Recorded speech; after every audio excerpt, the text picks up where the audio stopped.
سامنے آئی ہوں۔ خان نے پورے پاکستان کی عوام سے اپیل کی ہے کہ 24 نومبر کو وہ سب بچہ بچہ اس احتجاج کا حصہ بنے۔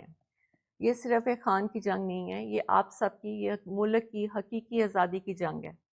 اس میں خان نے ہر طبقے سے تعلق رکھنے والے انسان کو اس میں شرکت کی دعوت دی ہے۔ اس میں کسانوں کو کہا ہے، اسٹوڈنٹس کو کہا ہے، ٹیچرز کو کہا ہے، ہیومن رائٹس والوں کو کہا ہے، رکشے والوں کو کہا ہے۔ یہ نہیں کہ خان نے کہا ہے کہ ہر طبقہ، ہر بچہ اس احتجاج کا حصہ بنے تو انشاءاللہ کامیابی ہمارا مقدر ہے۔ خان نے ججز اور وکیلوں کے لیے ایک اپیل کی ہے کہ میں قانون کی بالادستی کے لیے آج جیل میں ہوں، تو آپ لوگوں کا یہ فرض بنتا ہے کہ آپ اس احتجاج کا حصہ بنیں اور پاکستان کی ہر جگہ سے ہر تنظیم وکیل خود لیڈ کریں اپنے وکیلوں کے یونیفارم میں، اور 24 نومبر کو وہ اسلام آباد پہنچیں۔ خان نے اس طرح تو بہت سے ہمیں لائے عمل بھی بھیجا ہے، بہت سے پیغامات بھی بھیجے ہیں، لیکن وہ وقت کے ساتھ ساتھ ہم آپ کے سامنے لے کے آئیں گے۔ دوسرا جو سب سے امپورٹنٹ اور اہم بات ہے جس کے لیے میں آج آپ کے سامنے آئی ہوں، وہ صرف یہ ہے کہ بہت سی چیزیں ہو رہی ہیں کہ جی 24 نومبر کی ڈیٹ چینج کر دی جائے اور خان کے سے ہم مذاکرات کر لیں گے، تو ایسی کوئی بات نہیں ہے۔ ڈیٹ صرف ایک ہی شرط پہ چینج ہو سکتی ہے کہ خان باہر آئیں اور خود اپنی زبان سے عوام کو اگلا لائے عمل دیں۔ اس کے علاوہ کسی قیمت پہ 24 جو ہے وہ چینج نہیں ہو سکتی۔ اس لیے اگر کوئی غلط میسج آئے آپ کو عوام کی طرف سے تو آپ نے اس کو نہیں ماننا، کیونکہ خان نے یہ خاص پیغام بھیجا ہے کہ 24 نومبر کبھی بھی کینسل نہیں کی جائے گی جب تک کہ خان خود آ کے عوام سے خطاب نہیں کریں۔ دوسری بات میں نے آپ سے یہ کہنی ہے کہ آپ کا یہ فرض بنتا ہے کہ آپ لوگ اس پہ نکلیں، عوام کا یہ فرض بنتا ہے، کیونکہ عوام ساری بچہ بچہ پاکستان میں اس چیز کا گواہ ہے کہ پی ٹی آئی کے اوپر کس طرح ظلم کیا جا رہا ہے۔ میری آج اداروں اور پولیس سے ایک التجا ہے کہ یہ آپ کے بہن بھائی ہیں جو پرامن احتجاج کرنے آتے ہیں، آپ ان پہ ظلم کیوں کرتے ہیں؟ یہ ان کا قانونی حق ہے، اور قانون کو آپ اپنے ہاتھ میں لیتے ہیں، آپ ظلم کرتے ہیں، شیلنگ کرتے ہیں، توڑ پھوڑ کرتے ہیں، اور گرفتاریاں بھی آپ ناجائز کرتے ہیں۔ قانون کا خیال تو آپ نہیں کرتے، اور الٹا پرچے بھی ہمارے پہ کاٹے جاتے ہیں، ہمیں گرفتار کیا جاتا ہے، ہمیں جیلوں میں ڈالا جاتا ہے۔ کیوں؟ ہم نے تو نہ کبھی قانون کو ہاتھ میں لیا ہے اور نہ کبھی قانون کو ہاتھ میں لیں گے۔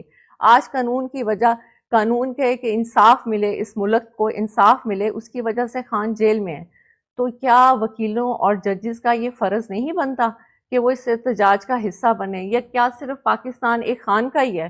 کیا ساری قربانیاں خان نہیں دینی ہے؟ آپ لوگوں کا ملک نہیں ہے؟ آپ لوگ اس میں نہیں رہتے؟ آپ لوگ اس میں تجارت نہیں کرتے؟ یہاں پہ آپ کا گھر نہیں ہے؟ یہاں پہ آپ کے بچے نہیں ہیں؟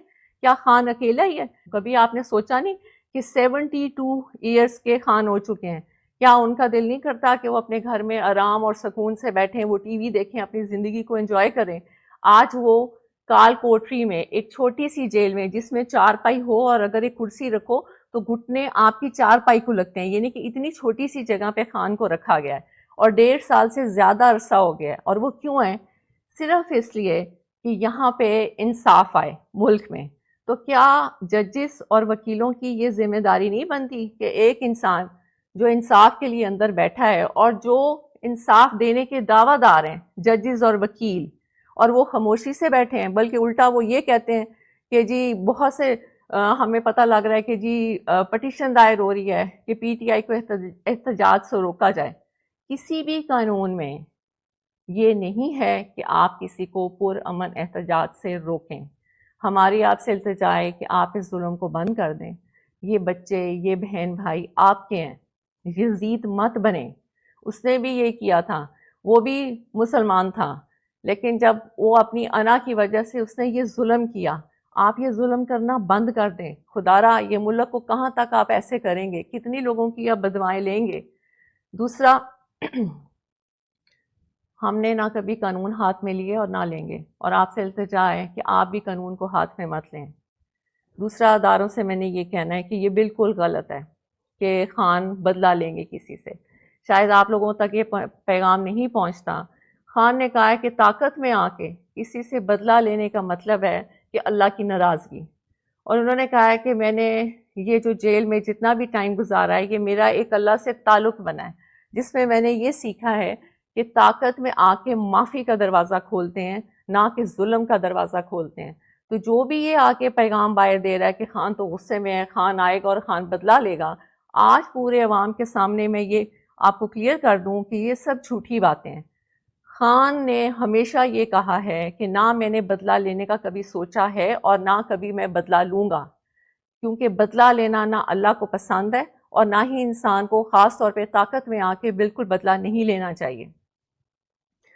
دوسرا میں نے آپ سب سے یہ کہنا تھا، کہنے کو تو بہت کچھ ہے لیکن بات اگر چھوٹی اور مختصر کی جائے تو وہ بہتر ہوتا ہے کہ پورے پاکستان کے سیاسی نظام میں خان ایسے ہے جیسے کیچڑ میں کنول کا پھول، اور ہم نے خان کو اس لیے بچانا ہے کہ ان میں اور خان میں کیا فرق ہے؟ ان میں اور خان میں یہ فرق ہے کہ یہ لوگ اپنی کرسیوں، اپنی کرپشن کو بچانے کے لیے یہ سب ظلم کرتے ہیں اور حکومت میں آتے ہیں، اور خان صرف اپنے اللہ کو خوش کرنے کے لیے اور حقیقی آزادی ملک میں انصاف رائج ہو جائے، خان صرف اس کی جنگ لڑ رہا ہے۔ اور دوسرا میں آپ کو یہ بات بتاؤں کہ اکثر لوگ کہتے ہیں کہ یہ لوگ اپنے میٹنگز میں ہر جگہ الجہاد کے نعرے لگاتے ہیں۔ پہلی بات تو یہ کہ ہم نے کبھی بھی اپنے لوگوں یا ورکرز کو نہیں کہا کہ وہ جہاد کے نعرے لگائیں، وہ ان کے دلوں سے نکلتا ہے اور وہ خود لگاتے ہیں۔ اس پہ مجھے ایک بات بہت خان کی پرانی یاد آئی، مجھے نہیں پتا کہ یہ آپ کو بتانی چاہیے کہ نہیں، لیکن میرے دل میں تھا کہ مجھے یہ آپ کو بتانی چاہیے، کیونکہ جب میں نے الجہاد کے نعرے سنے تو میرے ذہن میں یہ آیا کہ یہ تو لوگ خود بخود نکال رہے ہیں، اور یہ کیوں نکال رہے ہیں کہ انسان سمجھتا ہے کہ وہ کر رہا ہے، جبکہ ہر چیز کرنے اور کرانے والی رب کی ذات ہوتی ہے۔ اگر دشمن دشمنی کر رہا ہے تو وہ بھی اللہ کی مرضی سے کر رہا ہے، اگر دوست دوستی کر رہا ہے یا ہم کوئی اچھا کام کر رہے ہیں تو وہ بھی ہم اللہ کی مرضی سے کر رہے ہیں۔ یہ صرف علیحدہ بات ہے کہ برے لوگوں کے لیے برے کام رکھ دیے جاتے ہیں اور اچھے لوگوں کے لیے اچھے کام رکھ دیے جاتے ہیں۔ تو ہماری تو ہمیشہ یہی دعا رہی ہے کہ یا اللہ ہمارے ہاتھ سے اچھے کام کرائیں۔ جہاد، آپ نے کہا الجہاد کا خان نے بہت پہلے یہ بتایا تھا کہ یہ قصہ، یہ ظلم اور یہ خان کے پیچھے ساری قوتیں جو کھڑی ہو گئیں اس کی وجہ کیا ہے جو آج تک کسی نے آپ کو نہیں بتائی۔ خان جب سب سے پہلے ننگے پاؤں مدینہ شریف گئے تھے تو جب وہ واپس آئے تھے تو فوراً ہی باجوہ کو کال آنا شروع ہو گئی تھی کہ یہ تم کیا اٹھا کے لے آیا؟ ہم اس ملک میں شریعت کا نظام ختم کرنے لگے ہیں اور تم شریعت کے ٹھیکیداروں کو لے آئے ہو، اور ہمیں یہ نہیں چاہیے۔ آپ یقین مانیے تب سے خان اور اس کی بیگم کے بارے میں گن ڈالنا شروع کر دیا اور خان کو یہودی کا ایجنٹ کہنا شروع کر دیا۔ یہ میں صرف آپ کو اس لیے بتا رہی ہوں کہ یہ خان نے کبھی پبلک میں نہیں بتائی۔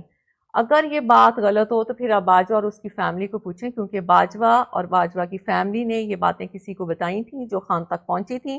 بعد میں کیونکہ آپ کو پتہ ہے کہ جب آپ اقتدار میں ہوتے ہیں تو ویسے بھی آپ کے جو ادارے ہوتے ہیں وہ آپ کو بہت سی رپورٹس دیتے ہیں، انہوں نے بھی خان کو یہ بتایا تھا کہ اصل کہانی یہ ہے کہ خان کو اس چیز کی سزا دی جا رہی ہے کہ وہ آپ کے ملک کے لیے، حقیقی آزادی کے لیے، انصاف کے لیے اور ننگے پاؤں مدینہ شریف کی سرزمین پہ جو وہ چلے تھے، یہ ان کو اس کی سزا دی جا رہی ہے۔